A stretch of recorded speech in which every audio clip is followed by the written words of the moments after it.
গেছি সোনারগাঁ হোটেলে এক কাপ চা খাওয়ার জন্য।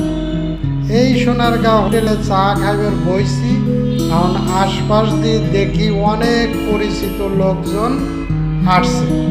তার ভিতরে থেকে একজন এমন একটা ঘনিষ্ঠ ব্যক্তি, সে বলতেছে, ভাই আপনার প্রত্যেকটা ভিডিও দেখি এবং আপনার শুটিংয়ে আমি দাঁড়ায় থাকিয়ে দেখি। ঠিক আছে, ভালো। একসাথে খাইলাম, খুব সুন্দর রিল্যাক্সের খাবার খায়া দায়া বিল টিল দেওয়ার শেষে এখন উঠে আসবোতে বলতেছে, ভাই আপনার সাথে আমি আজ রাত কাটাবো, ভাই আমার বাসায় আপনি থাকবেন, দুই ভাই গল্প গুজব করবেন।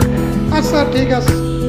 এখন হ্যার বাসায় গেলাম, যা গল্প গুজব করতেছি, ইতিমধ্যে দেখি তার দুই মেয়ে, দুই বয়ফ্রেন্ড নিয়ে রুমের ভিতরে আসছে। তো আমি ভাবছি না জানি কি, একজন এ রুমে গেল আর একজন ও রুমে গেল।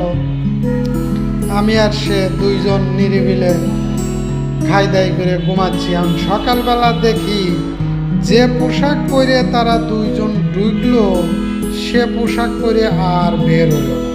তেমন জিগায় যে এরা কারা, বলতেছে যে আমার মেয়ে তো ভার্সিটি লেখাপড়া করে, তাই এদের বয়ফ্রেন্ড সাথে ছিল।